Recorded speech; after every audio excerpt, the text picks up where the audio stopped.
ఎక్కడుందిరా నీకు భారం? ఎవరి దగ్గర పోనీ ఏమన్నా కాలేజీకి వెళ్ళి వచ్చిన తర్వాత సంఘాల పరిచయం చేస్తావా? చెయ్యు.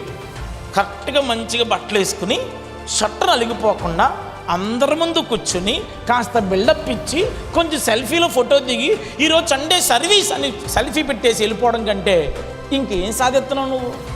దైవజనుల భారం భరించవా? తల్లిదండ్రుల భారం భరించవా? ఏ మనసుతో సేవకుడు ఇంత పెద్ద మందిరం కట్టాడు? ఏ ఉద్దేశంతో సేవకుడిని ₹1,00,000 ఖర్చు పెట్టి సభలెట్టాడు? ఏ ఉద్దేశంతో మీ అమ్మ మీ నాన్న మంచి మంచి కాళ్ళు చదివిస్తున్నారు? ఈ ఆలోచన ఏమైనా ఉందా నీకు? పైగా అమ్మ ఫోన్ కానీ కట్టకపోతే మా అమ్మ చాలా సాడిస్టండి ఆ నాన్న మీద ముద్రేసేస్తావా?